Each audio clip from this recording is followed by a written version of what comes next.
Marmonts had let the lake in.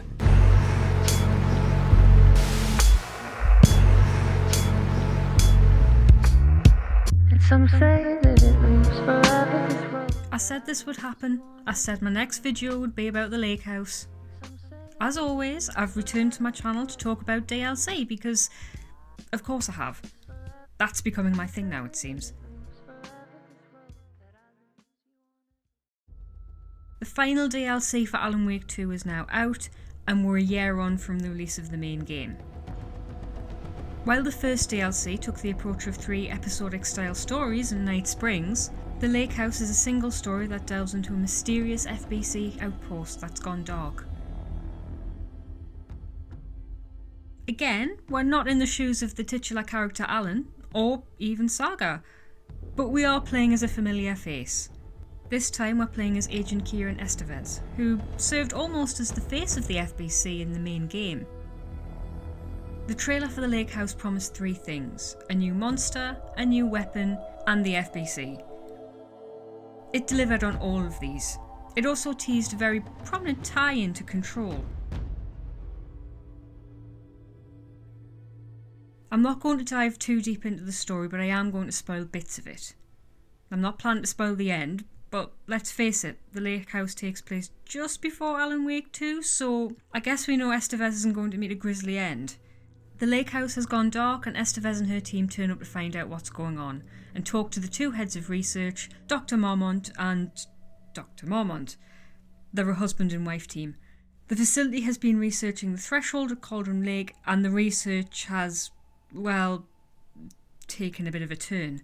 While they're still both studying the connection between the threshold and art, the Marmonts have separated off in totally different directions. Diana Marmont is more focused on Alan's link to the threshold and trying to recreate the effects of his writing, while Jules Marmont has moved on to a painter called Rudolph Lane, and the results have been monstrous.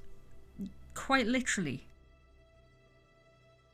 You move down between 5 different floors of the building and you can literally see the Marmonts go from loving couple who are FBC pioneers to rivals who will go to any lengths they need for their own research. Book the lab. Some big experiment tomorrow. I can't find the details anywhere. That bastard is hiding them. All those years he steals credit from my ideas and my work, and now he's scared of being plagiarized? Oh, that is really fucking rich, Jules. Oh, and he's reportedly misplaced the manuscript pages I need for my work. Suddenly, the exact pages that I need to reference have just vanished. He is actively impeding critical bureau research. I mean, if he can do that, then what is stopping me from going down to that lab? And I don't know, just inverting the amplifiers or misaligning the receivers or both. It's the same thing in principle.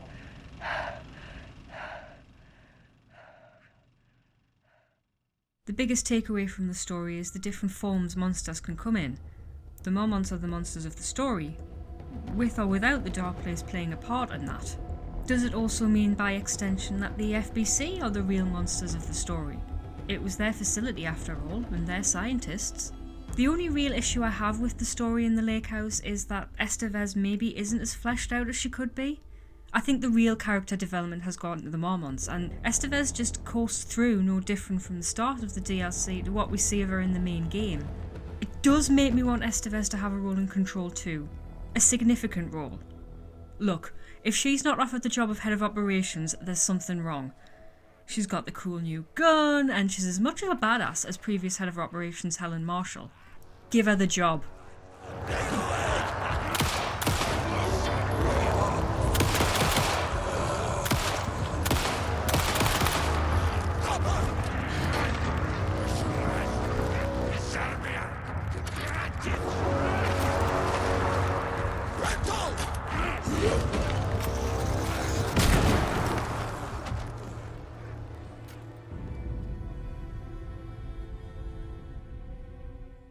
The gameplay remains completely unchanged from the base game.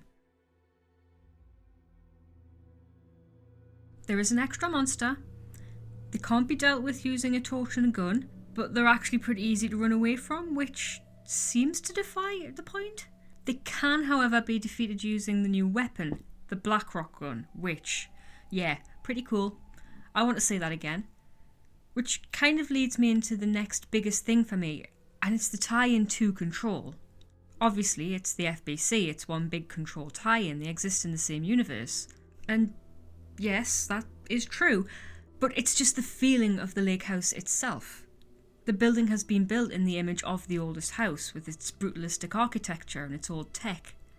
The save rooms are in shelters. Even the vending machines are the same. It's the oldest house without being the oldest house. It makes no sense for it to be like that, but at the same time, yes it does. It's the FBC. To steal a quote from the director Jesse Faden herself, it feels sane, or just the right kind of insane. It's a lot like other Remedy games. A lot of the connections are in the finer details, or the finer print is maybe more accurate. A lot of those nods are tied up in documents scattered around for you to find. References to the oldest house being in lockdown. The Blackrock gun itself. There's a note near the gun which mentions a researcher at the oldest house who was interested in making weapons from Blackrock, but they can't remember their name. And I'll accept no other suggestion than this is a reference to Emily Pope. Have you seen how she gets about knives? The Bureau has used Blackrock almost exclusively for containment purposes. See, I say, branch out. Instead of boxes, helmets. Instead of blast shields, knives. Knives? Yes, knives! So many combat applications. Slicing, stabbing, gouging. There's even the projectors playing videos all over the place, including one from Dr. Darling himself. My favourite is from the very start of the DLC in the entrance to the lake house. Hello, and welcome to another exciting day here at the Lake House. As I'm sure you know, I am Dr. Jules Marmont, and this is my wife. Dr. Diana Marmont. And together we are the heads of research at this facility.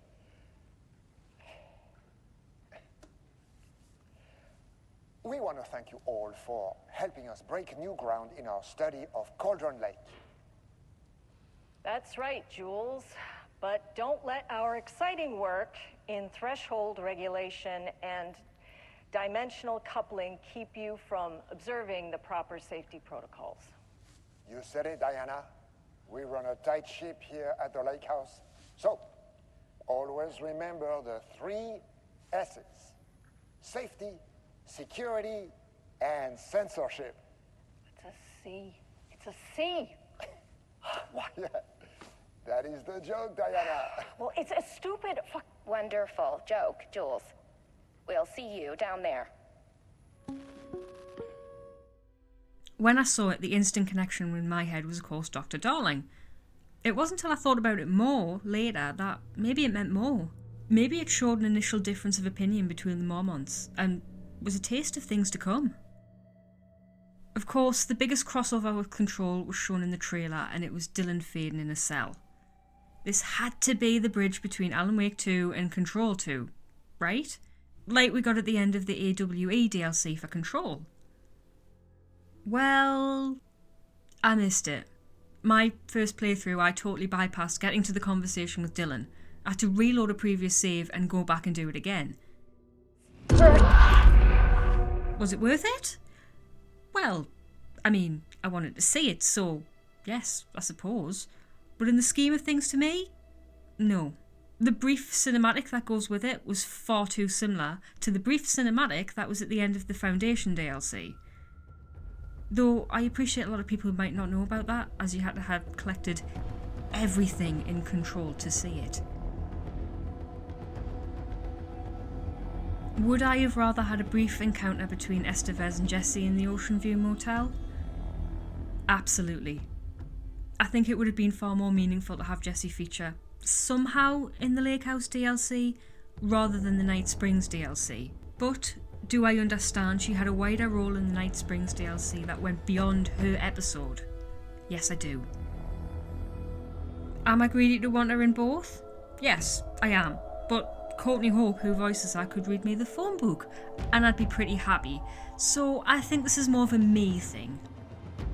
When I reviewed the Night Springs DLC, I said it was style over substance. I didn't necessarily think that was a bad thing, but I thought for a casual player rather than a fan of Remedy games, it wasn't great. I also said I couldn't really judge if it was value for money or not due to both DLCs only being available in the deluxe edition of the game, and hoped there was more to the Lake House to justify the extra cost. I'd say it does justify the extra cost, but only just. Remedy make very story-focused games. It's why I love their games. And I think that's what makes the Lake House worth playing. But I do think the lack of variation in the gameplay mechanics holds it back from being great. Do I wish there was a little more to it? Yeah, of course. Do I wish I'd enjoyed the foreshadowing to Control 2 more? That's very likely personal preference on my part. Lots of other people probably enjoyed it. Do I now have a very long wait for Control 2? I'm trying not to think about it. I should probably go off and start making a list of all the things I want to see. That'll keep us distracted. At the rate I'm going, my next video will be a review of Control 2. However, if you've enjoyed this video, give it a like, and if you want to see my next video, which who knows what that'll be, subscribe to the channel to find out. It'll be a surprise. It'll be a surprise to me too, again. But with that said, I will see you in the next one.